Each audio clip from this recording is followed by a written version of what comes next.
Hey, this is Jen Johans at filmintuition.com and Film Intuition on social media and Letterboxd. And this is Watch with Jen.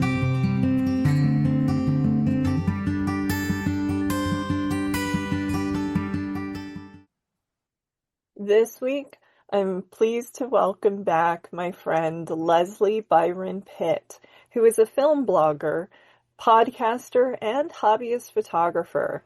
Leslie's film writing can be found at afrofilmviewer.blogspot.com. And he's also the podcaster for Fatal Attractions and Hustlers of Culture. Hey. Hey, it is so good to have you back, Leslie. I've always enjoyed our conversations. They usually go pretty deep, which I like, about film and life. So how are you, my friend? How are you doing? Yeah, not too bad. Not too bad. I can't remember the last time I was on, but I know what I'm like, and it was probably something slightly pretentious, and it's pretentious, and the thing that I find so funny is you have such wonderful guests on your show who are really knowledgeable about film. Like, I love listening to you and like Walter Chow, and I loved your recent episode with Brian Sauer as well. And Brian is someone that I've only just started listening to in the last year for the New Beverly podcasts and Just the Discs, and I don't know how I found out about him. It kind of popped up on Spotify like randomly. Oh, nice. And then I just kind of listened, and then I was just in. So listening to you guys talk about noirs was really good, because he's got this thing about finding these really hidden films that no one's ever heard of, and it just ups your letterbox list again and again and again. And then you put me on the show, and I'm like, oh God, what am I going to talk about now? And I'm a bit of a motor mouth. And, Not at all. No, I remember us talking about everything from like Before Sunrise. We did California Split. We did all kinds of stuff. So yeah, it's always good. It's just like, you know, I'm kind of here with like a film Twitter royalty. Well, that's you too. We were talking off air about kind of the dissolution and like the way Twitter just went south. I left it like a little over a year ago because it was just becoming too dark and the algorithm was changing. So anytime I put up anything involving a link, it would just get buried and I'd get like 2 likes. Or something. So I worried that people weren't really finding my articles or my podcasts, and it just became something I didn't enjoy logging in anymore. And I thought, I've done it since like 2009, 2010. Good run, moving off. But yeah, it's been hard to find our sense of community and movies. So how are you? Are you still on Twitter? What's it been like? So when I watch, like, I used to have this kind of thing. Obviously, if people have heard of me before or anything else, I'm on Fatal Attractions, and I'm on Fatal Attractions is a erotic thriller podcast, and I kind of write every so often. So there was a lot of conversations I used to have on there, and what I still do now is just hashtag now watching and what I'm watching for whatever thing I'm doing, and I do a little bit of promotion. But I think what has really been lost for me is there was more conversation and there was more talk. Yeah. And I found I'm on social media a lot of the time. I'm actually quite insular. I'm not necessarily one for trying to get things to go viral, or anything else like that. So what I liked about Twitter was you would have your little community of who you follow, and they would interact with each other. And I wasn't really, there was a lot of things I wasn't exposed to. So your main characters or anything would only slightly seep in depending on your own interests and everything else like that. And then since it's gone south, there is it's you've lost that kind of sense. I've lost that sense of community. It seems like you say things, but because it's not getting picked up and it's not necessarily causing outrage, or it's a hot take Yeah. or something like that, it doesn't flow anywhere. It doesn't go anywhere. And this is the same for all social media. I find it Hmm. has become this thing where the mask has come fully off, and they now know that in order to get people to engage with whoever, you just have to kind of say something that will irritate or frustrate, and there's no nuance to Yeah. anything. Doesn't matter if it's Marvel and Scorsese and Marvel, or um, uh, parents and Mother's Day and Hmm. dogs and everything else. There's just something that's happening that is clearly setting in motion people getting angrier and angrier and losing nuance and nuance, and then guys like us who are like, okay, but we want conversation, but we want this and everything else. Yeah. We kind of just kind of been lost because like no one knows what to do with us, really. I We're know. not, Yeah, we're just the film geeks. And I yeah, always find it funny, like, I never know what's going to go viral. I'm not cool in that sense, but on like Threads is the weirdest. I'll just share some anecdote about my day. That yeah. will go viral, but like a post where you're talking about movies or something and you actually put a lot of thought into it, 5 likes. And you're like, I don't know. Like, I'm not one for likes. I've Yeah, I never like been one. But conversation, getting to know yeah, people. Yeah. I've never been one for likes, and that might come up later, considering what we're going to be talking about. But like, Yeah. um, it was this thing on where you would be able to. It's changed in such a way. So now you see people who have viewed your stuff, but Yes. don't say anything, especially on threads. And Meta likes to downplay anything with links. So the reason they downplay it, obviously, is because it's like, well, you'll come off our platform. Yeah.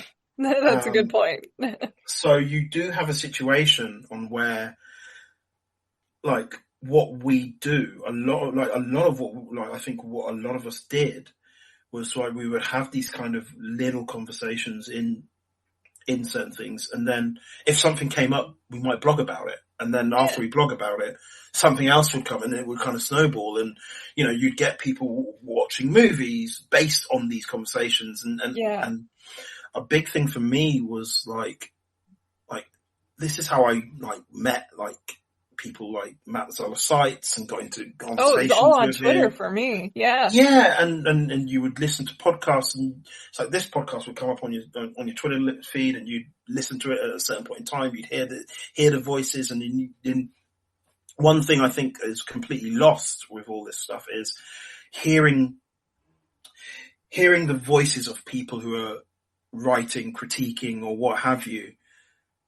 Means that when you then start to speak to them on Twitter or read their stuff, you kind of incorporated their tone, and you Yeah. understood where they were coming from a lot more. It's just because you could hear what they were saying, and Yeah.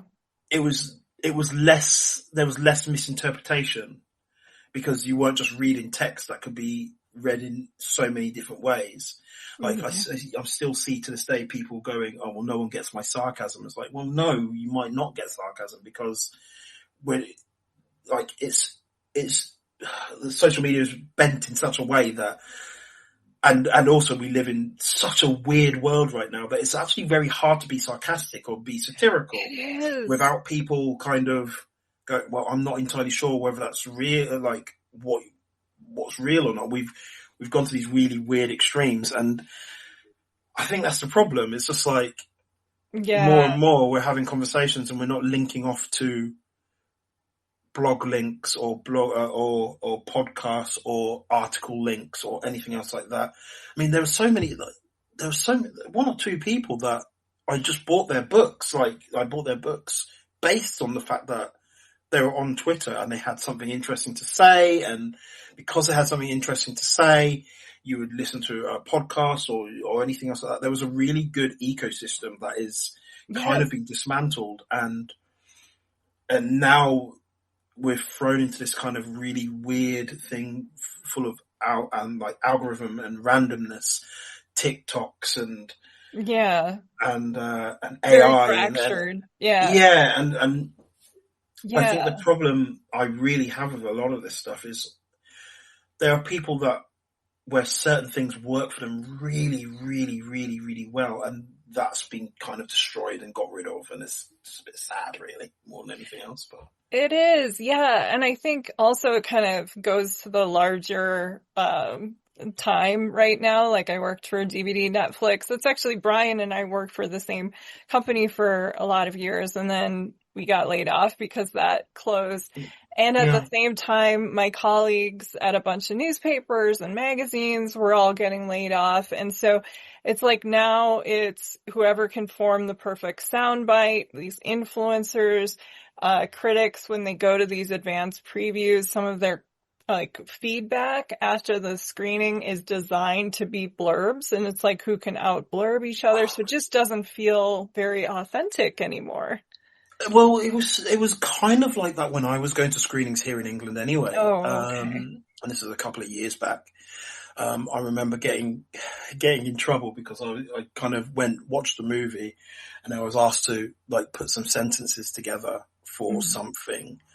And I remember exactly where I was. I was coming out of my mother-in-law's house walking, and I was just like, really, I really haven't got the time to kind of put together. And to the person on the other side, to them, it was just like, I'll just put some words together. And it's like, well, no, You I gotta wanted to put put a thought little into bit, it. yeah, a little bit of thought into it, especially with the fact that I didn't like the movie at the time.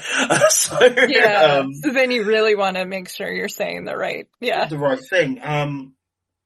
And it was kind of like that, but I think I think since we've last spoken, or maybe he was one. I've had a kid since we last Yeah. spoke, How so I'm old? not going. How old is he?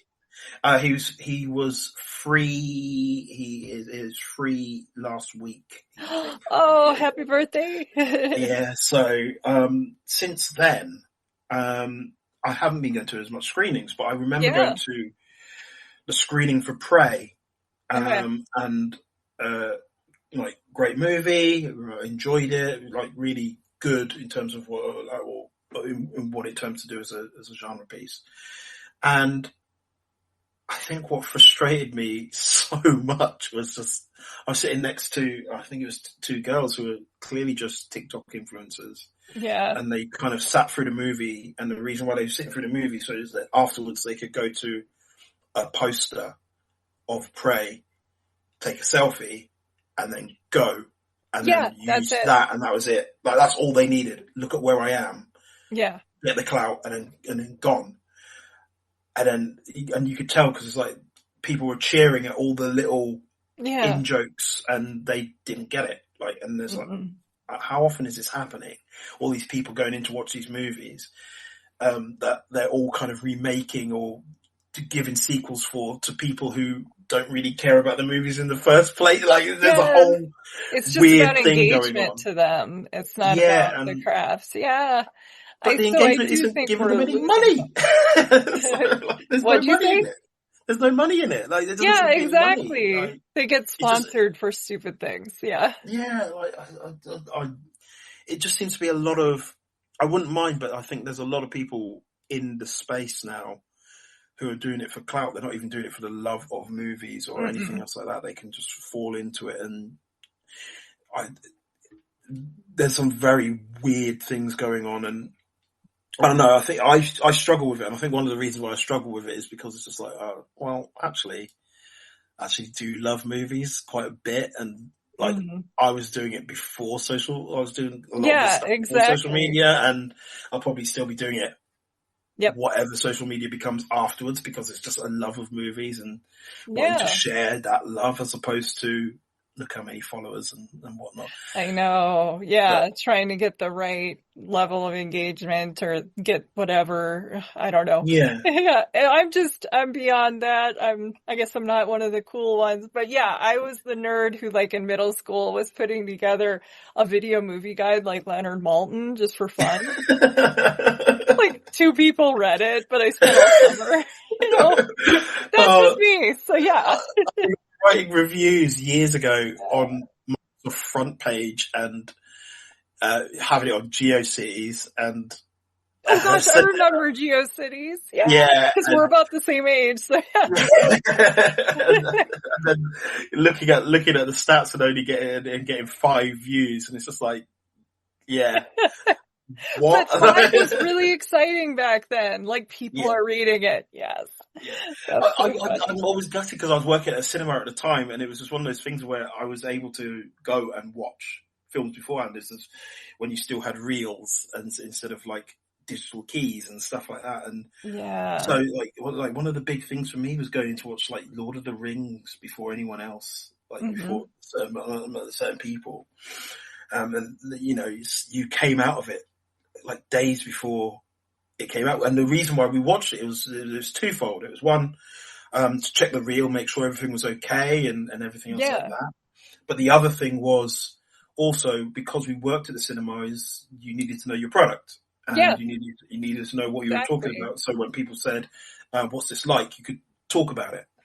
And but also there was a tiny little bit of clout of going in and watching this amazing achievement of a movie and going in there before anyone else and remembering at 3 o'clock in the morning going, wow, what have I just watched? There's nothing like this at this moment in time. Yeah.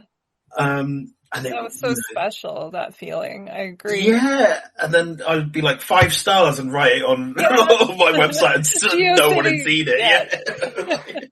No, I'm with you. I think we're sentimental for the same thing. But what you were saying earlier about then you want to carefully craft when you don't like it. One of the comments that in Hollywood they always joke about is, well, I love the cinematography. But now we don't even really have great cinematography anymore. I mean, we do, but it's few and far between. The lighting is becoming darker. But I loved this idea. I kind of just came up with it on my own because you are a very talented photographer. And so I thought we should kind of take a look at movies through the lens. Oh, you're humble. Yes. Well, I like taking pictures of Yeah. people. So yeah, and Yeah. everything. So it's, yeah, sorry. I like when people, I get really, I've shot weddings before, and every so often you get told, that you don't stand in the way of the professional. And I'm like, I've never been professional in anything I've done. Your quality's there. Yeah. Yeah, I just like doing stuff, and and hopefully people will like it. It's like, Yeah. I think we've always been doing that with film or whatever we're working on that's creative. yeah. Yeah. And so there are so many movies. I mean, obviously it's a photographic medium. I mean, but it's visual, that deal with photographers and photography. And you put together a really good list on Letterboxd. I remember, thinking, of course, Blow Up is one of the iconic movies. There were some other ones. First in my head was, cause Karina Longworth loves it and it was popping in my head, Eyes of Laura Mars, the sweater movie, Tommy Lee Jones in a sweater. And so all kinds of really good ones. And I just sort of grabbed 3 off your list, but do you want to go down your list? I always want to be on your show to talk about stuff, and it's one of those things where I'm always trying to look for certain things. Yeah. And I think like one was like the first time I was talking about human connections, and then I was That talking was about like Richard, great. Yeah. and I was talking about Richard Gere, and basically the Richard Gere thing is quite interesting, especially with the fact that I do a podcast on erotic thrillers and. Oh yeah, I love talking about Richard Gere with you. That's right. Yeah, and the thing that I found was like early Richard Gere was really sexy in a Yeah. way that and Karina Longworth mentioned it on her podcast as well, and he kind of got taken aside after when the grey started to show even more and everything else like that, which was quite interesting. But before, he was this kind of really dangerous, sexy guy in like Breathless and American Gigolo and Look for Mr. Goodquart. So And Breathless, the remake. and Breathless, yeah. And you came up and go, well, how about photography movies? And I had been considering the idea of trying to find something to do about talking about. There's a few little things that I've been wanting to talk about in certain way, and I didn't know. Like maybe I'd just write about them. Maybe I would just maybe I would like do a podcast or anything else like that. But one thing I loved was more and more, especially on Fatal Attractions podcast, is I find myself talking about my photography in certain ways. And one of the reasons why I find myself talking about photography, because I'm in this really weird thing, because I'm more of a hobby, like an amateur hobbyist type guy. You're not going to see me like doing YouTube videos like Peter McKinnon or anyone like that. Mm-hmm. So you find it, you basically work with models or people who are on Instagram who want to be models or actual models or anything else like that, or like who work commercially or anything or stuff. And I found myself talking about it more and more. And one of the reasons why I found myself talking about it more and more is because so many erotic thrillers, or one or two of these erotic thrillers that we were doing, would have people who were dealing in photography. Yeah. And they were always the worst people in the world. Like, they were really, really horrible people. Yes. One of my favorite erotic thrillers, one that I always kind of want to go back to, was actually quite a recent one, was The Voyeurs, with Michael Mohan directing, and Sydney Sweeney starring, and I can't remember. It's Smith. I can't remember the male star, but it's Smith. It will come to me. But The Voyeurs, without wanting to. Smith. Justice Smith. That's it. Yeah. Thank you. And without wanting to talk too much about the plot of the movie, it does deal with one of the films that we're going to talk about, Rear Window. That was one of the riffs on the film, and it starts with a very Rear Windowy type thing.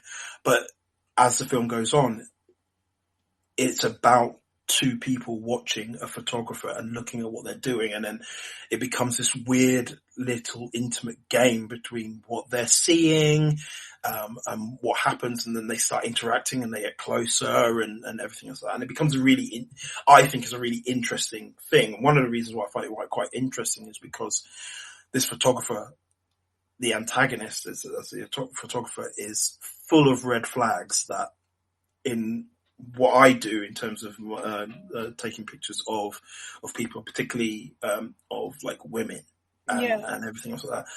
All the things that he does is like big no-nos, big kind of massive red flags. Yeah, and it's one of those things that you find yourself talking about a lot in terms of like safety and things like that, because you want to make sure that the people you work with are safe, and if they're safe, that means what happens is you get better shots and everything else like that. But there's still this kind of undercurrent of people who are doing underhanded things to get the images that they want and whatnot, which seems to kind of come up again and again and again. And it comes up in The Voyeurs, it comes up in Blow Up, it comes up in there was another film recently with Alexandra. I can never say her surname. I'm really bad with the names today. No, Alexandra Daddario. Okay. The girl with the really beautiful blue eyes. Daddario. There's little things that kind of come up in things like Lost Girls and Love Hotels and The Voyeurs and Body Double and Blowout and all these little movies, and Eyes of Laura Mars. And one of the things I love about Eyes of Laura Mars is you have Faye Dunaway, who doesn't get her flowers enough. No, I did a really good episode with James Urbaniak on Faye, and oh my god, I love Faye. Yeah. Yeah, but like her, like the Eyes of Laura Mars. Yeah.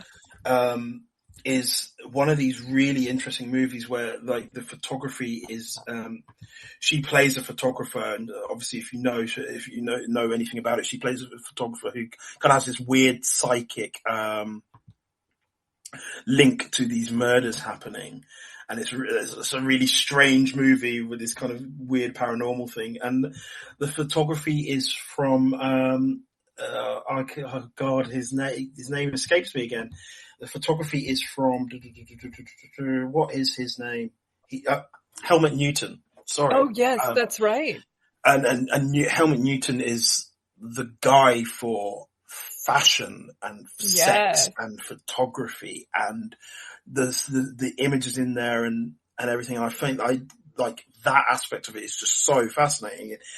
Like all these, I think one of the things I loved about like creating this little letterbox list of films was just like all of these films kind of dealt with like intimacy and that connection between the lens and how people look and how people control images or how they control people through images and things like that. And I just found that to be really fascinating. I think it's such a big thing. It's such a big thing about what people like once you have a camera, like power dynamics. Yeah, I And agree. then like Elliot Gould in special effects that we did recently for Fatal Attractions.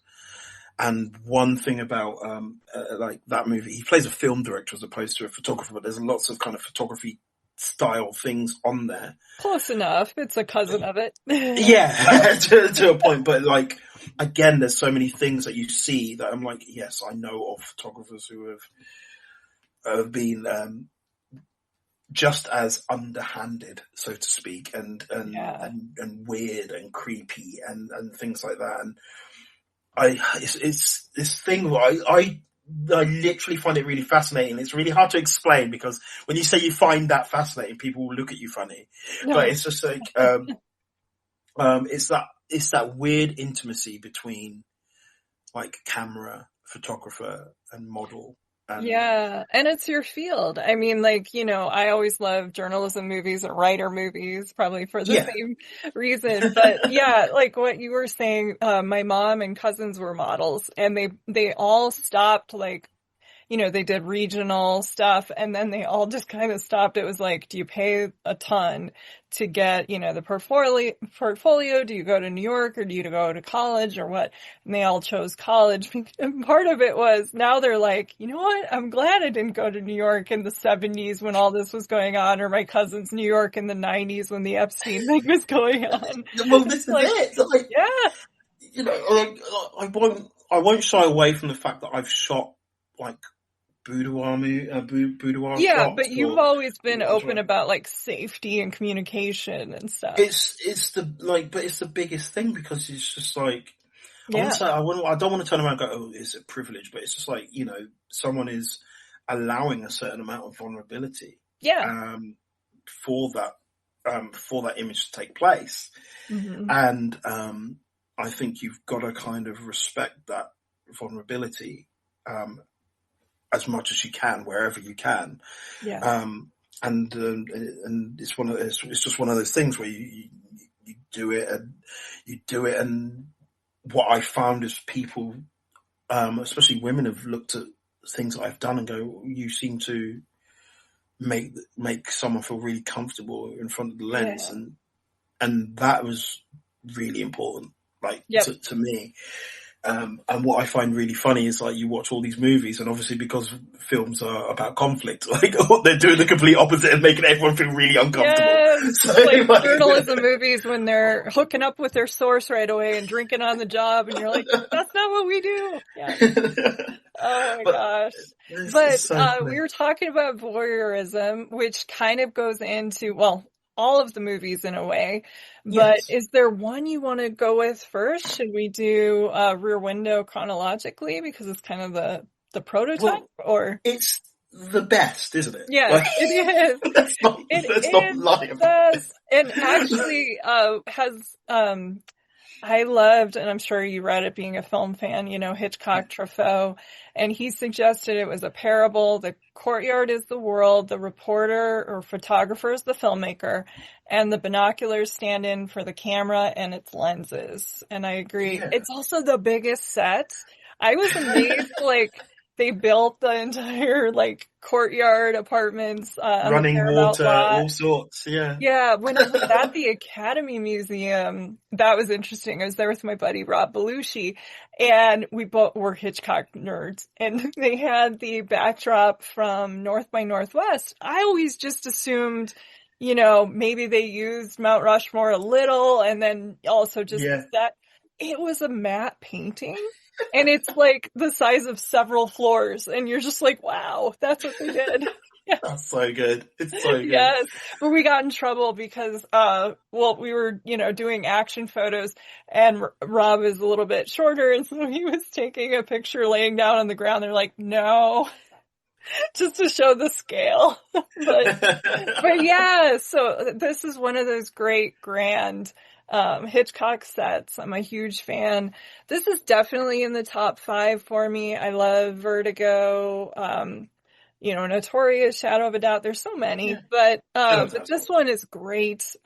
Jimmy Stewart. I also love that it really incorporates disability. yeah, It's interesting. This one isn't the wrong man, essentially. Like all of the other ones seem to incorporate the wrong man, except yeah. nobody believes him and Grace Kelly and Thelma Ritter. So it's a good one. I mean, what I love about it is like there's two things. Like looking at it now, he's the final girl. Um, Yeah. so he's the final girl. He's the one that has that vulnerability, and he.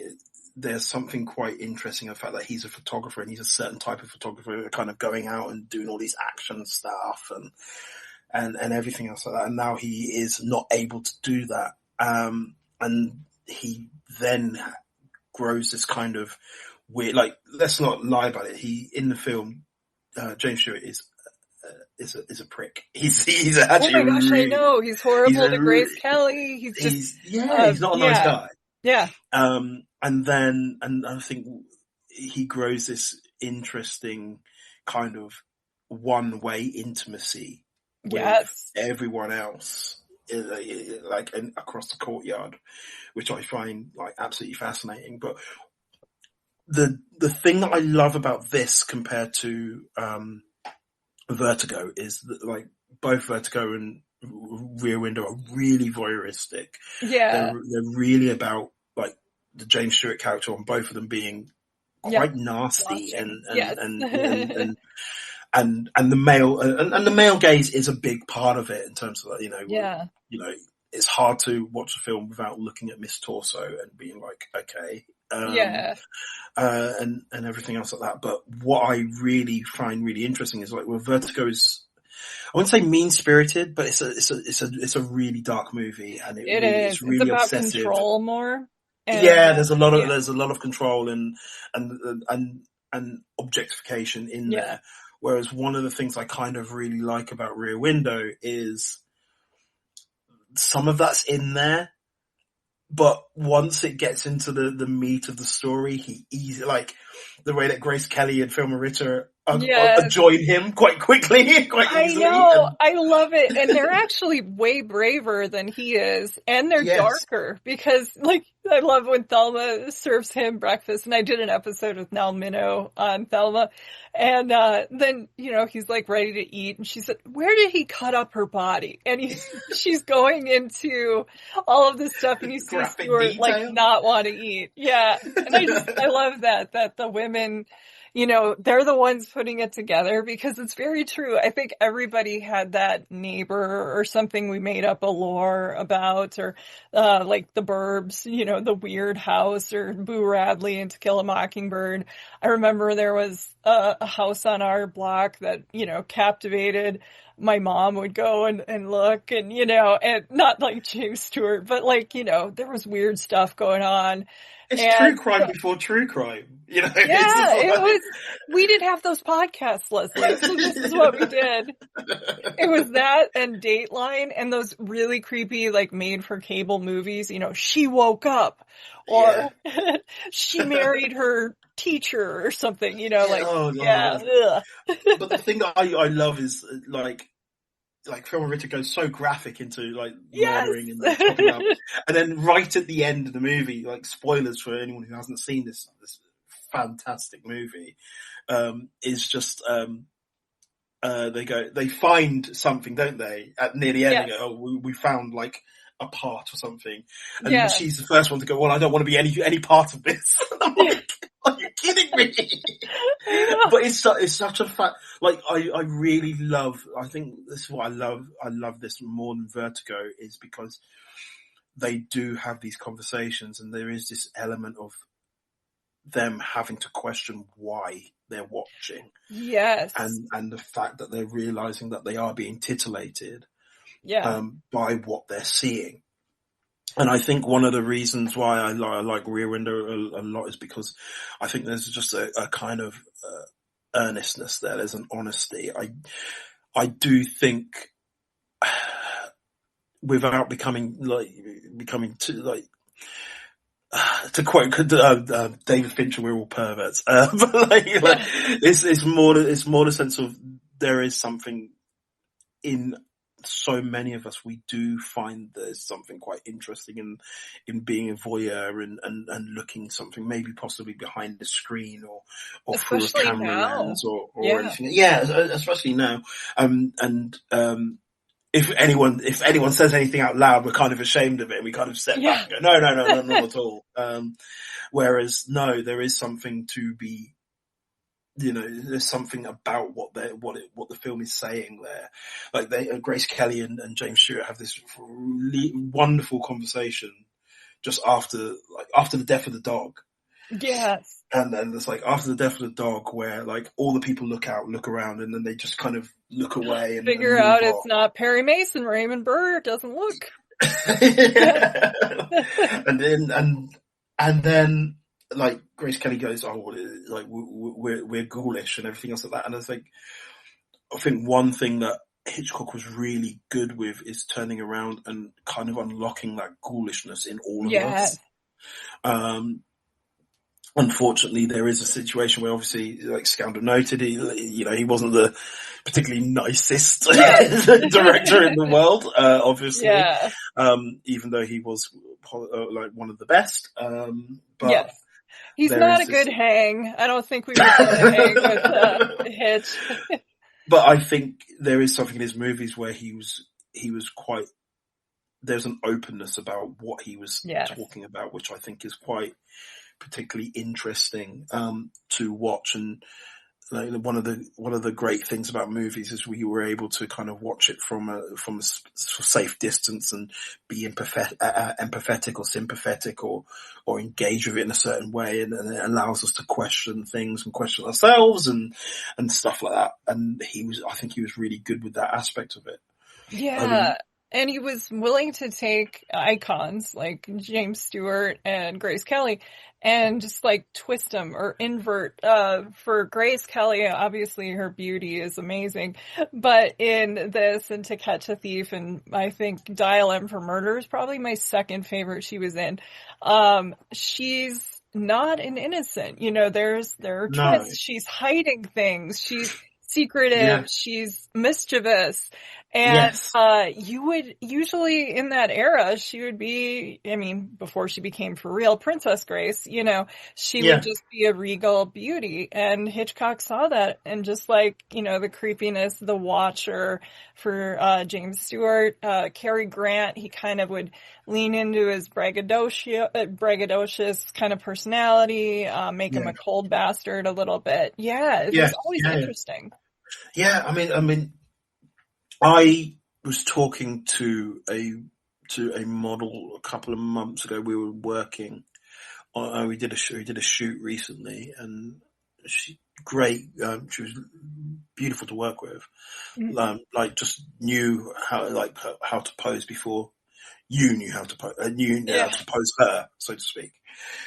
And I found myself, I was talking because like I often talk about movies and kind of my relation to them and everything else like that. And I was talking about like we don't do introductions anymore, Yes, like that's so introductions of true. and whatnot. And Yeah. We're it's like got what, beginning in the second act, pretty much. Yeah. yeah. And one of the things one of the reasons I bring it up is because I was talking about 8.5, which has got this beautiful that beautiful Claudia Cardinal. Cardell, yes. There's that beautiful opening of Yeah. her as a water girl. But Mhm. one of the things I love about Rear Window is Oh, the that. Oh, entrance of yeah. Grace Kelly, of the way she comes, like kind of comes out of the darkness.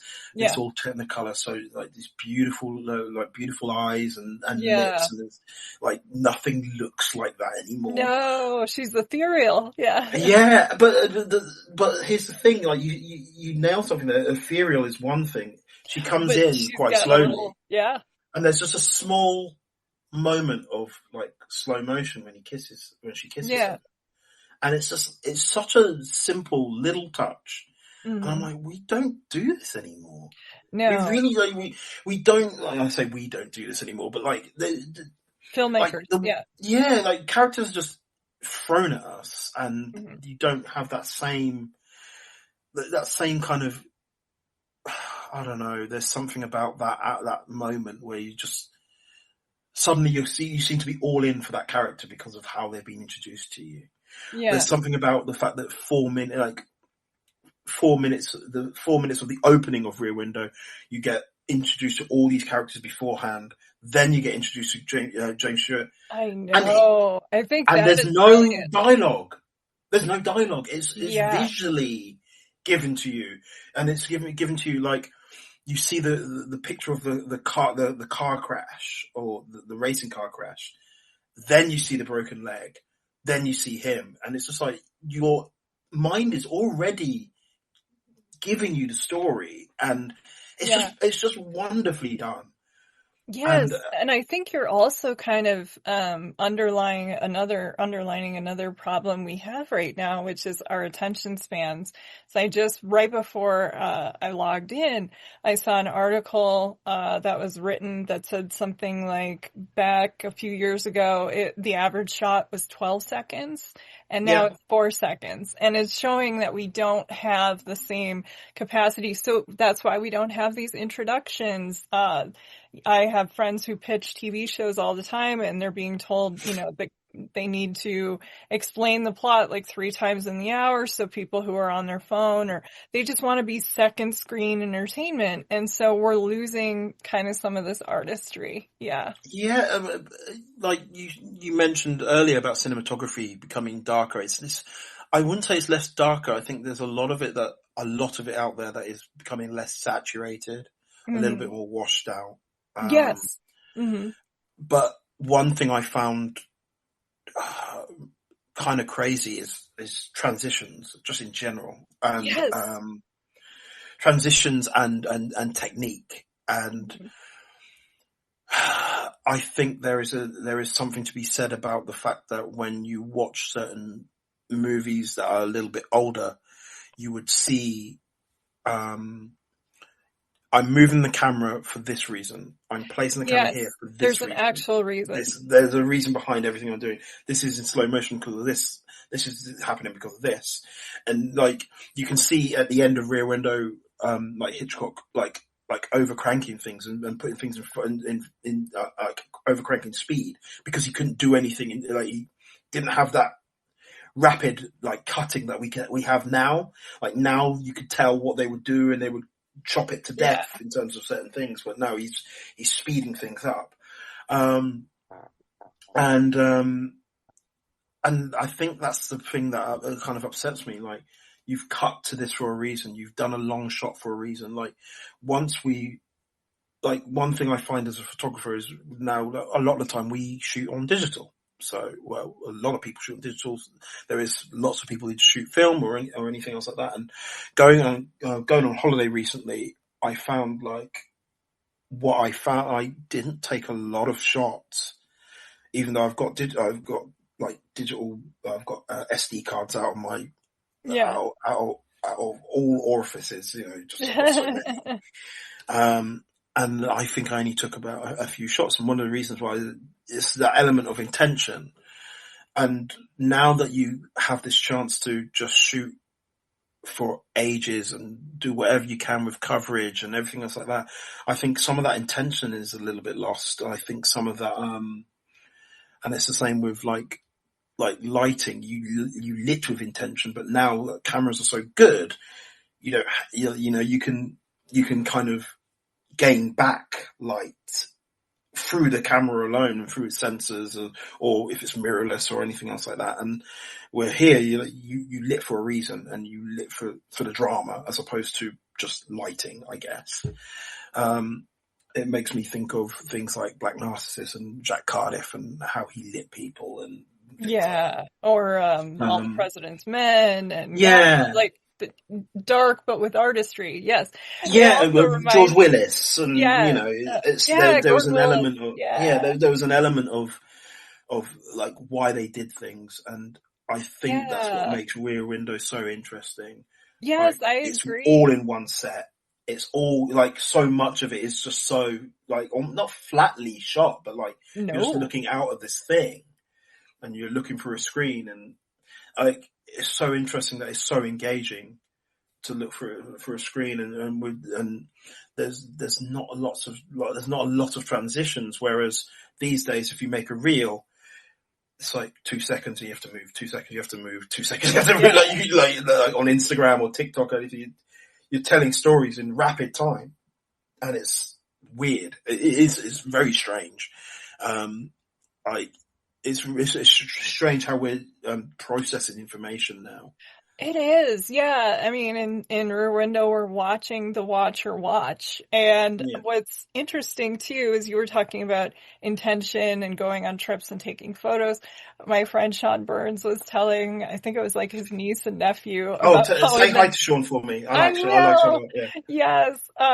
It was like in the 90s, he was explaining cameras. And he's like, yeah, your parents would maybe take a photo of you at a birthday party or Christmas. And they're like, and you didn't know if it was good. Nope. No idea until like several months later. You hoped it was good. You weren't at the party. Everyone agreeing, is this a good shot? Is that? And he's like, you had no idea. Like they could be, your mom's finger could be in front of the lens. Like we didn't know. So often. Yeah. And that leads us to our next one, which is 1 hour photo. This film, like, holy creepy. And it does make sense. Robin Williams talked about how, I think it was a family friend does his photos, or they do digital, because, you would need somebody to protect you. Otherwise, they would sell everything to tabloids. But this is an unsettling one, talking about introductions. There's the voiceover at the beginning of like, we see everything essentially, and photos, and you don't think about that intimacy. It did happen to me once, and I had one unsettling situation where I like brought a roll of film to Walgreens. I came back, and this woman is like, oh, it looks like you had a nice night with your grandpa. Is he doing okay? And I was like, how do you know? That's so weird. Yeah. It's like, I mean, I find 1 hour photo really interesting. And one of the reasons why I find it really interesting is just, we were strangely more trusting, and yet not trusting at the same time. It's really bizarre. It's like, it's really bizarre. Yeah. Like, again, like there's something really intimate there, about trusting a stranger with these images to process. And it's something that we've kind of lost. Yeah. Yet we haven't in the same way. There's this, I don't know, maybe there's this kind of performative aspect of what we do now.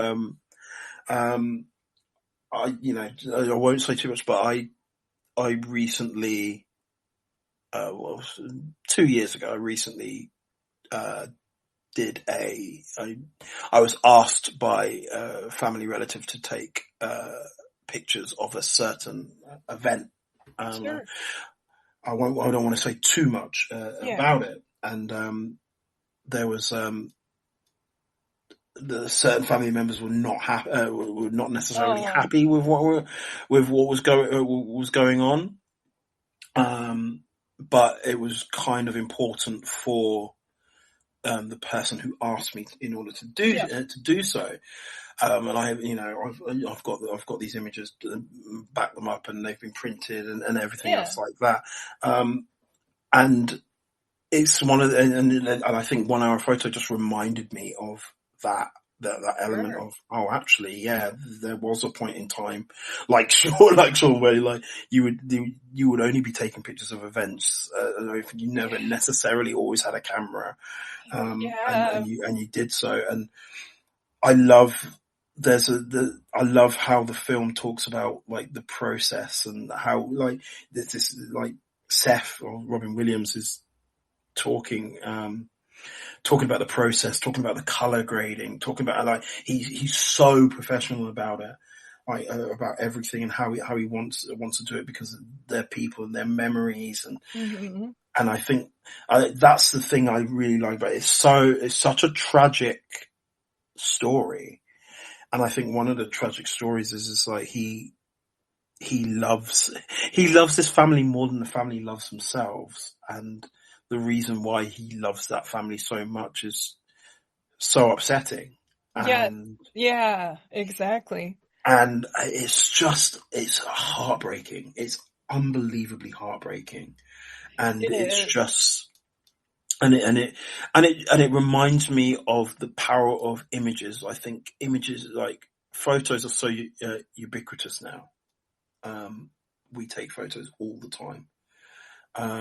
They are so ubiquitous, and yet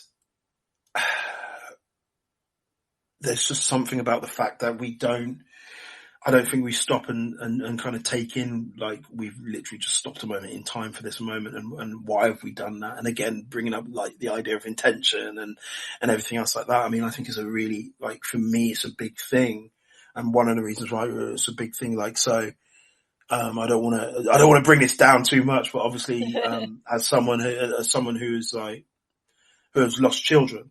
So Oh, now I've been taking pictures sorry. of my son. Yeah. And then there's just there's loads of pictures and printing them, and that intimacy is so, it like becomes really important to Hmm. me. And I think one of the things, and I think that's one of the reasons what really gets me about this film, is seeing someone who is a stranger to these people, but just so devoted to that family unit being together for Hmm. whatever, like, for his reasons, is just, that's heartbreaking. It is. It's so tragic, and it's the best Robin Williams performance. It doesn't come close. Like, I love a little bit of Mork and Mindy. I love a little bit of Good Morning Vietnam, and like Aladdin, and Fern Good Will Gully, and Hunting. everything else Yeah. like that, and Hook, and whatnot. But there is, like, he is so good, and one of the reasons why I think he's so good in this is just, it's his eyes, and looking at the eyes, and the way they Yes. flicker, and This and was around the time he also did Insomnia too, the yes, remake, and it's just you could almost put those movies together as like a double feature, and it shows you. I mean, I think a lot of people used to be surprised that comedians could do drama. I actually find, comedy is harder. So to yes, me, it makes of course they would be brilliant at it of because they're course, yeah, doing the yeah, hardest thing. yeah, But yeah, I think it is just such a powerful, it also shows what he can do when he's making choices and being quiet, because he had a hard time sitting still and being quiet and not being on like yeah, all of the time. In Phoenix here, his wife, when she would come to visit his parents or her parents, he would just run over to the children's hospital without telling anyone and spend the whole day. And Yeah. so he just loved, being on. And so this really shows when he's making choices and just how effective he can be. And I think you I, nailed it. Yeah. I think the thing that really gets me is so often he's just got this kind of, it's not a half smile, it's not a grin. Like the corners of his mouth are slightly upturned, and he's got that. It's there was another actor, and there's something I wanted to bring up, and I can't remember. And I think Robin Williams does it really well here, where it's just like there are things that Robin Williams does. It's his voice. His voice is very warm, and like his smile, and he's so engaging, and it's really hard for to think of any time that he didn't seem unfriendly. No, that's the thing. Yes. And the other thing I think is so interesting about it is the idea, and again, some of these feel timelier now. Like it was an effective movie back then as we were moving into digital and all of that. But right now, watching it, when we keep seeing headlines about the loneliness epidemic and like people in Japan needing robots and everybody being lonely, and these Yes. people that we interact with, it's like, that's why it's good to talk to people at the store and stuff. But it took a little kid actually who wasn't so narcissistic and so busy and so focused to like think maybe this man isn't happy, or to actually see the real guy, and Yeah. just breaks your Uh, heart. I mean, I think the thing that breaks my heart is like he takes so many things that I think we took him for granted for, and just Yes. turn them on his head. Turn it on his head so simply. Like, so that warmth. And that bit where, I think the bit where he kind of, like after he loses the job in the film, and he's really cold to Connie Yeah. Nelson. And it's shocking, like how he doesn't really do too much, Mm-mm. but you really feel it, and it's Mm-hmm. just, and I think that's why I love the performance, I like do too. because it's just like it's. Yeah, like, I think you kind of nailed it. So it was so hard for him to kind of be still and quiet, but it's Yeah. so hard to be still and quiet for it to make impact, and he makes impact in nearly every scene, if not all scenes. And Yeah. it's just, and I said it was, his name was Sly, sorry, it's Cy, and he's just so, um, it's so unnerving to see someone like that. Just Yes. he sticks out like a sore thumb. Yeah, It's just really, yeah. it's horrible. It But yeah, is. Yeah, I was going to say that scene that always gets to me, I think, the most is when Michael Vartan brings the little kid to the store, and he's trying to engage with the kid or talk to, and you hear suddenly like, don't talk to strangers, but mom treats him like he isn't a stranger, but yet he is. And there's this yeah, undercurrent of the kid not knowing what to do. And him wanting not to be the stranger, and oh my gosh, yes. yes. I mean, two other things I really love about the movie is cinematography by Jeff Cronenweth, who's a great cinematographer. Worked with Fincher in the early days, and it's always really interesting to view. And it's like really cold, angular Yeah. film, which is really interesting, especially in this day and age. Um, uh, and it's cold for a reason, and you can sense the coldness in there, which is really interesting to me. The other thing is Oscar, not Oscar winning or Oscar nominated screenwriter Jim Rash turning up as a pervert in the movie. The Oh, dean that's of so funny. community turning up. Yes, and also all of the names are not, like not all of them, but there's so many names, Outerbridge, Fantasy, that are, Yeah, nods on one, nods to other, photographers, yeah, yeah, which is interesting. Yeah. yeah. Yeah, Mark, Great movie. romantic, of course, this era of most of us, he had made a movie before in the 80s, but most of us, understood him best. I think he did the Closer video, Nine Inch Nails. Like he did all of Yeah. these things. He was along with Fincher and Spike Jonze and that whole group. And yeah, he only made a couple of films. Never Let Me Go, I thought was extraordinary too.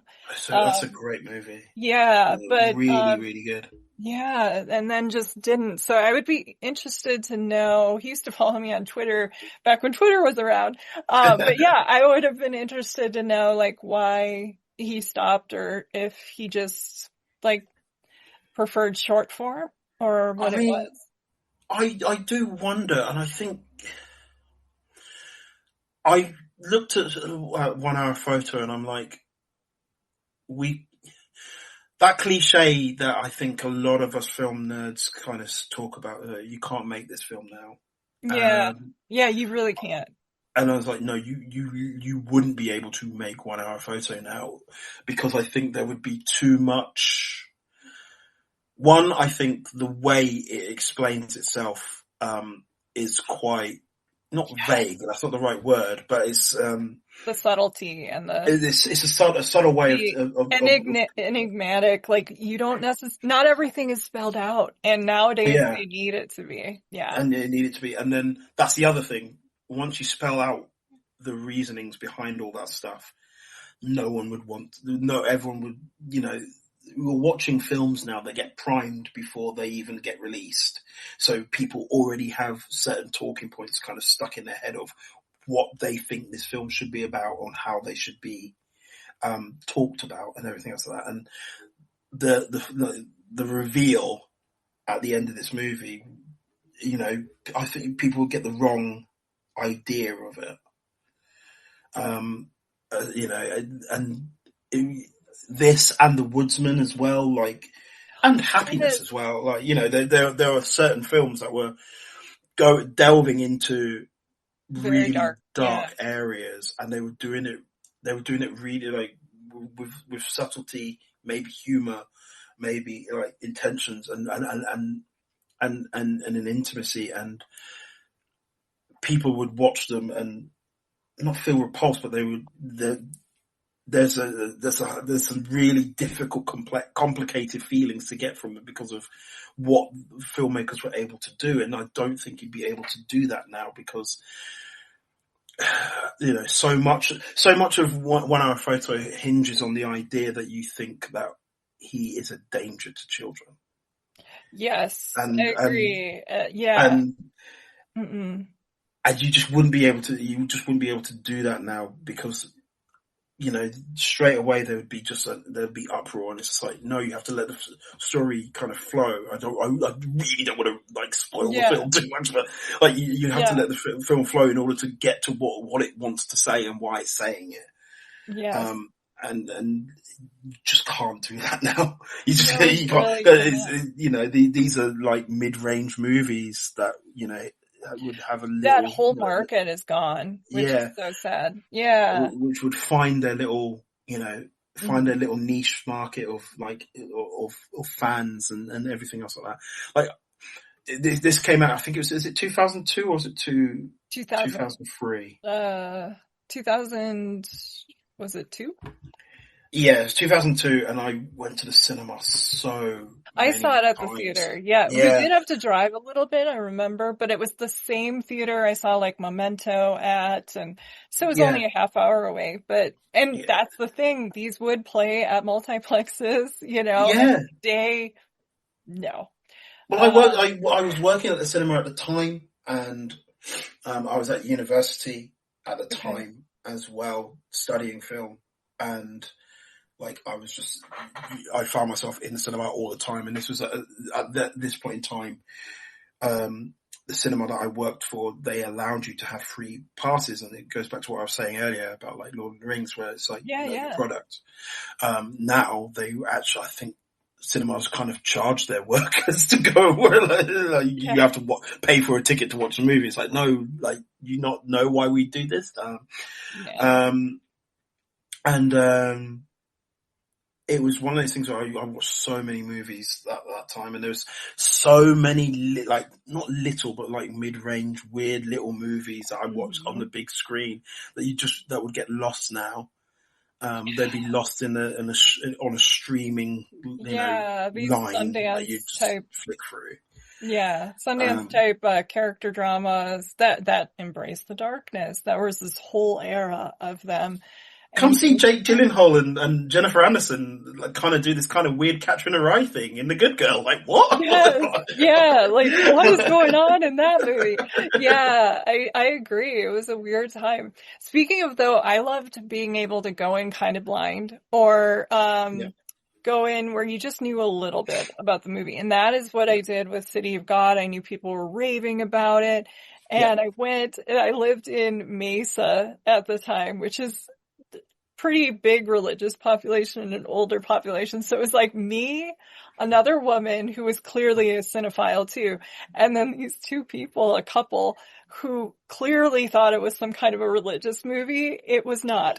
And so like after the scene with the chicken and and they're like, what is this? Is there, there's no Jesus or whatever. And so they No, left. there really isn't. Yeah. Not in City of God. And, What a so metaphor. it was just me and this woman just like enthralled. I had a similar experience with 25th Hour kind of around Yeah, this time. And so I always loved it. Again, these movies would play, foreign films and art films. This actually played everywhere. So it was already, getting attention. One of my favorite films of the 21st century. I've seen it a bunch of times. Super dark, super intense, based on a true story. I highly recommend it to anyone. I yeah, shared the story and it weirdly went viral on Threads. Again, I got a yeah. thing saying like 5,000 people have seen your post. It's like, really? Why? But, I got diagnosed with this autoimmune disorder last year and it hit me really hard. And so I had to go to the hospital to get like some, blood counts and all this stuff. And I was super sick and I'm in the ambulance and the guy was a total jerk, which was really random. They're usually wonderful. And he was just like, where's your husband? And you have a disease, do you have a kid or were you a career woman? Like, I don't know what his deal was. And I just, was like So changing, weird. like, That's so strange. I'm like, no, they kind of bail and, let's just ride in silence. But I think he was supposed to keep talking to me. Yeah. And so out of nowhere, cause he'd asked what I do, he goes, you write about movies. Do you like City of God? Like, what do you think? And it was the weirdest fucking movie. Like, this guy looked like a Marvel fan. Do you know what I mean? And he was talking like a men's right podcaster. And so Yeah. just to go to City, and then at the, when we talked about it, he goes, oh, well, it's the driver's favorite movie. And I was like, why couldn't you guys switch? Yes. Yeah. Like, so my relationship with the movie is 2003 when it came out in the UK. There was a great film magazine, and I on the podcast on Fatal Attractions. I think Matt. Who I do the podcast with, I will have to double check. I think he wrote for this magazine called Hot Dog. Okay. Um, and it was a fabulous magazine. Like, it was a fabulous magazine, and it was one of these, like, I was reading a lot of Empire at the time, and no offense to Empire, because I've written for Empire since, and they were good for me when I wrote for them, and I was always happy with Yeah. what I got there, but like, there was one when Hot Dog was around, there was just nothing better. There was nothing better. Oh, I stopped. I think I either bought Empire and Hot Dog at the same time, or I only bought Hot Dog. And they made City of God their main kind of feature. that's wonderful. It was 5 stars, and one of the reasons why I bring this up is because it was just this thing where, like, Empire's great, but it's like when Spielberg comes over, there's they do a lot of Spielberg and Star Wars and like all the mainstream movies, and Yeah. They It's are, a little more mainstream. Yes, I yeah, agree. they're the Mhm. premier place for Yeah, that sort of thing. And Hot Dog was like going, so we're going to talk about these movies that you guys might not have heard of or anything else like that, but trust yeah, me on this. Look at this film. This is the Brazilian Goodfellas. And I was like, okay, right. So tell me again about this movie. yeah. And I think it was the first one or one of the first movies that they gave 5 stars to. Oh wow. And, the cinema that I kind of worked at the moment, like it managed to come out. Um, it did the rounds, and this was back in the days when like multiplexes were a little bit better with this sort of thing in They terms of were. yeah, with counter programming. It came out on this on our 6 screen cinema, then 6 screen cinema on one of the smaller screens. And I said to my friends, like, guys, we're going to have to watch this movie. You never trust me on my recommendations, but trust Yeah. me on this one. And usually when I recommend films to people now, it's like, what do I know that they like? And I'll try and find something similar and Hmm. go that way. Whereas, with this, I was like, don't bother. Just trust me on this. We're going to watch this movie. And we were enthralled. Like you said, it's just this beautiful, beautiful movie. Beautiful saturated colors. Yeah. Oh my God. Unbelievable Yeah. storytelling. Yeah. It really is. Like this, like the thing that fascinates me about this movie is there is a framing story within that framing story. There are stories within stories. There seems to be 3 main stories within that framing story. And it's just like, there's so much happening in that movie. And at no point do you ever feel shortchanged by a character. At Hmm. no point do you ever feel that you're missing what someone else is doing. Um, Yeah. it's It unbelievable. And is. like to bring back the photography aspect of it, like the main character is a photographer, and his thing is about documenting things. And I love the fact that it is about like documenting things and going like, this was important. If I hadn't have done, like at the end of the movie, he's going, if I hadn't have done what I did, Yeah. Nobody this would would know. no one would have known, no one would have cared, no, this wouldn't have been anything. Yep. And it's a beautiful movie in terms of how it does that. It's unbelievably dark, unbelievably tragic in certain areas. Again, find it harder to watch now.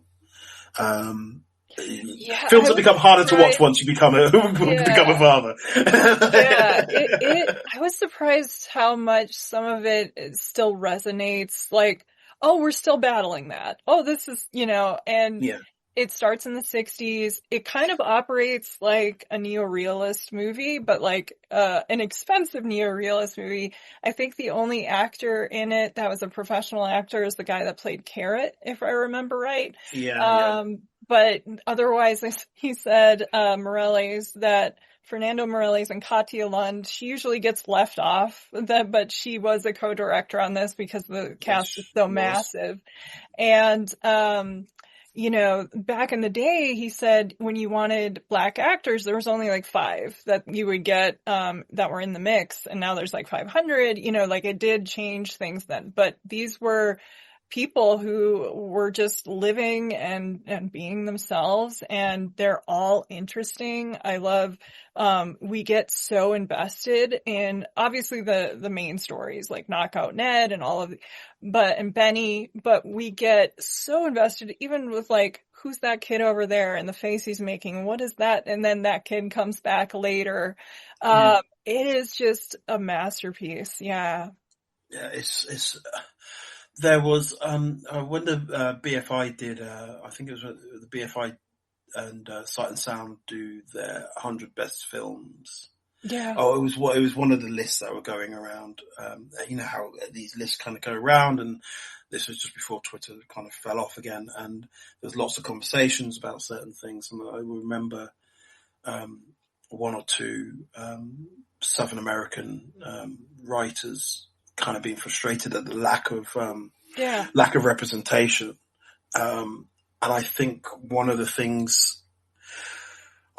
reasons why that happens because I think distribution has changed in such a horrific way.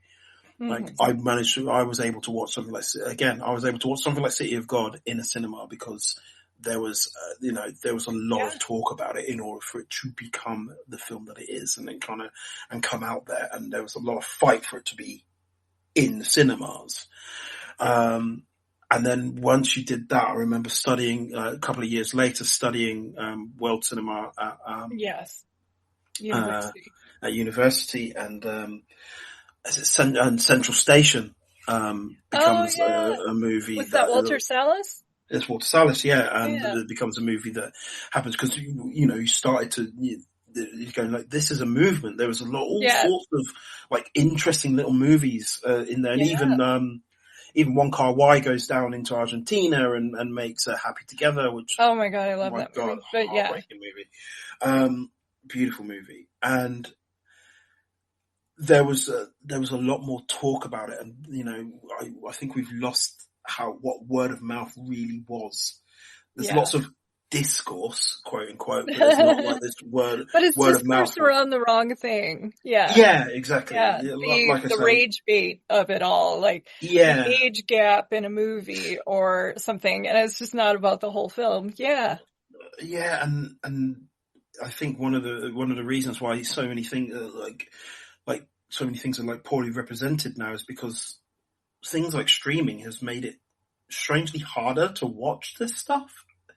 Like It really has. Yeah. cinemas don't show it as much anymore because they don't think it will make money, and then also there isn't a home cinema market in the same way that there used to be. So they'll get dumped on streaming, and then you just don't see what's going on. Like, Yeah, and this was a Miramax title and everything that happened with the Weinstein. So this one, if you're listening in America, I found it on Canopy, which you can access free if you have a library card, pretty much. Yeah. yeah, for me, I think it is streaming. I think it was streaming. I can't remember if it was streaming on Netflix or if it was streaming on BBC iPlayer, Okay.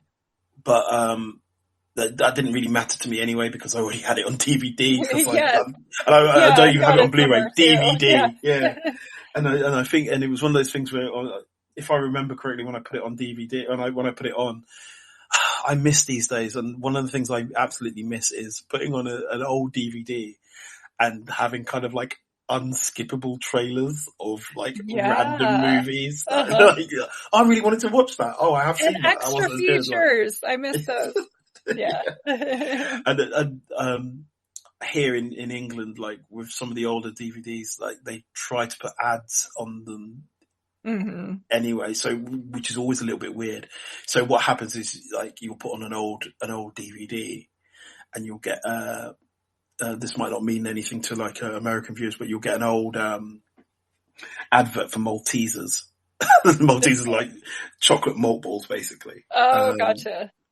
And you'd get this really weird like advert for Maltesers, and it's just like, well, this is strange now that this Here doesn't we have exist anymore. like gambling or crypto at the beginning of like a Netflix has ads at and you're like, come on, this has nothing to do with the movie. Like, yeah. The thing that I hate So at this moment in cringe. time, yeah, like the adverts I get for Amazon are awful. Like Yeah, you get adverts of stuff that you won't buy, and then now exactly. you'll pause it, and then it'll just be another advert for something that you'll Yes. never ever buy, and someone's clearly bought space for that. Yep. And it's just like, I wouldn't care so much for advert. I would be happy for adverts if it was for stuff that I actually want. And these days, it's not for stuff I want. But we're not even talking about the film anymore. Like, the performances are really, really good. Yes. Little Z, the guy who plays Little Z, is Oh my God. He is unbelievable. unbelievably great. Just Yeah. hard to think of someone as volatile as that. Yeah, and also he has to be in control with it. I think it's easy to play explosive, but talking to actors are like, you don't want to start at a 10 because then there's nowhere to go. And so, which is true, like I never thought of that until one told me that. And I'm like, oh, I get it. Because otherwise, don't you just shout? No. And, you know, and he still had to, like, you can see the wheels turning in certain Yeah, things. I thought he was really good. Another thing I love about the film is the music. I think, you know, there is nice a and big soul, and Scorsese influence with the way they yeah, cut things, like the Tender Trio or the three at the beginning, who yeah, or like kind of the Godfathers, and this robbery that goes down. It's, you know, jump cutting and all of these different things that they're doing, and they're, you know, using music that you wouldn't expect with it. Kung Fu fighting is in a big part. Yeah, it's just, I think, such a great film. It's, if you love cinema at all, I mean, it is hard. It's very dark. It's very violent, but mm. my God, yeah, it's a masterpiece. I love like the Tender Tree, like the end of the Tender Tree is so Yeah. good. That moment where, so there's that moment where I can't remember the name of the character, but the character is going to run away with the Oh my girl, gosh, and yes. they're going to start a farm, and they kind of hijack a car, and the guy who's driving the car goes, "Look, now that it's stopped, I need to kind of restart it again." So he has to go out and push. Yes. And then this guy, this gangster gets shot, and you see him kind of disappear Yeah. through the kind of, it's not even like through the no, it's not even a shanty town. It's like through the kind of building complex, and the way he disappears, and the kind of guitar playing just all the way through it is just beautiful. And he kind of ends up like dead as the car drives away, and then cut to later on, and you see that girl. She never left, even though she was in that car. She never left, and she's with somebody else. And Hmm. it's and one of the things I loved is like it's not even mentioned, but because it's such a visual thing, it's like, Yes. no, I remember her from the like Yes. and Exactly. it's this kind of living documentation all the time about like where Operates it's like the kid with the camera, you know, and yeah, documenting like life. Yeah. and again, like I think one of the reasons why I love this is because it was just like it operated with transitions really well. It's like, yeah, It we'll do a did. freeze frame here. Yeah, we'll do this. Yeah, we'll have lots of color. Yeah, we'll have strobe lighting for the death of a character, which is Hmm. unbelievable and still one of the most Yeah. like Shocking. heart stopping like moments. Yeah. You kind of expect it to happen, but you didn't know how it was going to happen. Yes. Yeah. And again, like Goodfellas and like Boogie Nights, the moment that thing happens in the middle of the story, everything takes this really weird downward spiral and becomes I worse know. Yeah, and there's always that crazy. And joke that people have about like, oh, Scorsese movies glamorize gangsters. And it's like, have you watched past the first 2 hours? Like, yeah. well, so me and my friend Hugh, we have this conversation, and hopefully we're getting back into a podcast soon called Hustlers of Culture. Hmm. Um, and we talk about this a lot because we talk about gangster movies like the Italians, like Gomorrah Yeah, and yeah. things like that. And then we talk about Scorsese, and I think and Hugh's very like, it's not that he doesn't like Scorsese movies or anything else like that. I think it is this thing on where he's very like, the problem with Scorsese is, I can't believe I just said that. The problem with Scorsese, wearing a film maker t-shirt. Yes, he's wearing um, his Thelma Schoonmaker, and I didn't wear my Thelma shirt, so we didn't coordinate, but um, but the issue that I think he finds is it's not so much that it glamorizes gangster movies. It's just the fact that he makes the allure so strong, and you're supposed like. I think he doesn't give you the distance that I think certain other movies possibly do. yeah. You seem to be right in there with it. It's very easy to empathize or sympathize with these characters, even though you know you shouldn't. Yeah. But that is one of the reasons why I kind of, I love his movies, because Oh he's yeah, for sure. getting you to ask questions. And I think you're right. No one seems to remember the end Yeah, aspects of of Scorsese Casino. movies, Yes. like Casino, or even Wolf of Wall Street, where it's like, Yeah. would you take the pen? It's like, it's a very pointed question. Come on, like, it's a Yeah. very pointed question. Um, uh, but it's one of those things, and I always find it quite interesting that obviously Scorsese loved like Michael Powell, um, Mm-hmm. and Michael Powell obviously makes like Peeping Tom, and Peeping Tom. Yep. The big thing about Peeping Tom obviously is a killer who's using the camera to kind of isolate the fear on people's faces and that intimacy. Mm-hmm. And again, it's like Scorsese looking at Powell and going and looking at what happened to Powell after Peeping Tom. I think is quite quite interesting, where you just get the feeling where they took away that distance, they took away that kind of distance, and you kind of realize you're just as close to some of these psychopaths as you're closer to these psychopaths than you think.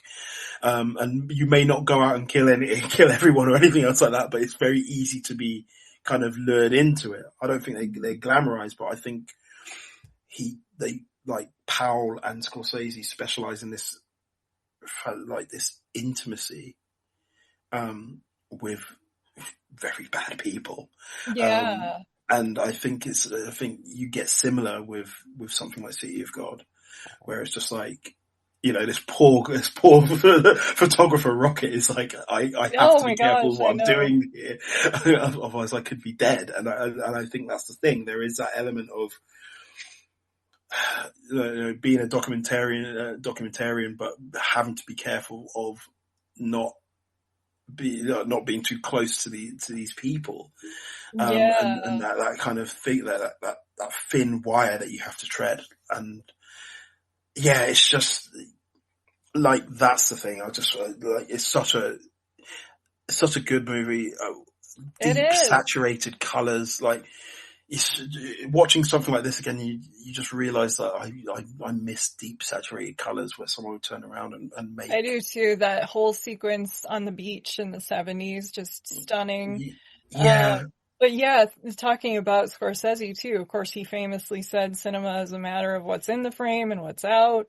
yeah, And that's what we're talking about here, is how they use the camera and how connects us to the voyeur, or are we the voyeur? I think all of these movies deal really well with different aspects of watching and looking through the lens. And yeah, I liked that. I didn't even think about, when we were choosing the films, how each of them does something different with it. But yes. listening to you talk, I'm like, that's what that one did well. And that, yeah. So I think this was a good group. Are there any other on the list that you want to give a shout out to? I I'm really sad that the film The Photograph doesn't get more love. Okay. Um, with Issa Rae uh, Lakeith Stanfield. Okay. I think it's a really beautiful, funny, romantic drama that I don't think there's a lot of big conflict in there. But Mm. it's like a warm hug of a movie. It talks about images and falling in love, and like the importance of creating images, and what photography can mean to people, as well as what it might mean to relationships as well. It's a Okay. great little movie. But again, it did come out in 2020, so obviously, Hmm. COVID. But I really enjoy it as a romantic Okay. piece. Blow Up would be easy Yeah. to do, like, it's so good. And we've been kind of talking about stuff like Reels and TikTok, and like how our attention span is shortening, and it's like, yeah, you should have put on an Anatoni movie. Oh my gosh, nobody could do that, right? That would have been amazing. Close is really good. Mike Nichols Yes. is always fantastic. Civil War, I think, is starting to win over more people in Okay. terms of in terms of what it's about. And I think Alex Garland is really, really good, and I think he makes he's still able to make really complicated movies that I think people, I wouldn't say struggle with, but they have their viewpoints, and I think he's asking questions of them, and I think some people are so like steadfast in their viewpoints that I think they have difficulty with his movies. One thing about Civil War I do want to bring up is there was lots of talk about there's like a portable. They're basically taking pictures on film, and there's like a portable dark room in Civil War that they're kind of making pictures of, and one argument there's lots of people turning around and going, well, we're in a digital age. Why aren't they just taking pictures on digital camera? And I think it's quite interesting that I'm like, actually, yeah, you would make film photos like that, because they'd be harder to do. It's not that they can't be doctored, but it's like evidence. Yeah. It's almost like, it's like a PDF. Like, no one seemed to be talking about it in that sense. They were just going, which is weird and really archaic. And it's like, no, I think considering what the film's about, they're going to take a picture of the president. It's like, actually, especially now that we've got AI, Yes, which Garland talked about in Ex Machina and everything. I think it's quite interesting that he goes, no, he wanted them to be like film photographers taking pictures, and that's a really interesting thing. You can't just take that film photo that they're going to take and kind of just copy it everywhere, unless there's a kind of allowance of that. And I think that was a quite interesting way of doing things. Eyes of Laura Mars, again, we talked great, about that one. great movie. But if I was going to change anything, I would have put The Voyeurs on there, because like Michael was really good with his time for us on Fatal Attractions. We've had him twice. Oh, nice. We did the live premiere at the Prince Charles Theatre of The Voyeurs there. I generally love it as a fun film, and I won't lie, I have the biggest crush on Sydney Sweeney. Okay. Scandal noted, obviously, because of obviously the political aspect of it, of recent times and everything. But there's something about her that I really, really love in certain performances. I like her in Euphoria, and I like her in this.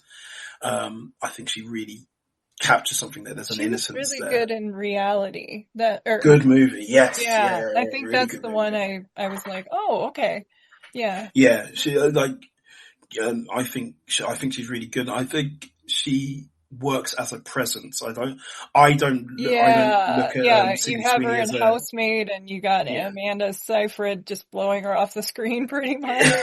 Yeah, but I don't look at her like Sydney Sweeney and Dakota Johnson constantly gets there's constant talk about them being like bad actresses, and I'm like, no, I think Dakota Johnson is very much like her mum, Melanie Griffiths. And I think Dakota's great. Yeah, I think she knows exactly what she's doing, and I think Sydney Sweeney is really well used in the right type of right roles. She's great. Yeah. I agree. She was quite fun in like Americana recently and stuff like that. But I always love her in The Voice, because the first time I saw her in anything, and I just really love her performance in that, because it's just a really innocent role, and I think she plays it quite well.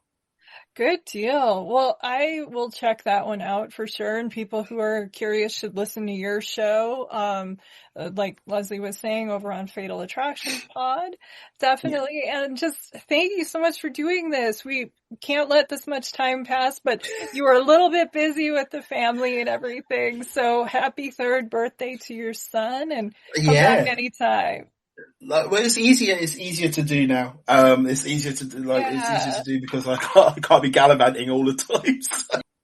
I also want to thank everyone for listening, especially my patrons who support the show and help fund my research, equipment, film rentals, RSS fees, and more for as little as $1 per month at the Film Intuition Patreon, which is the home base for the show.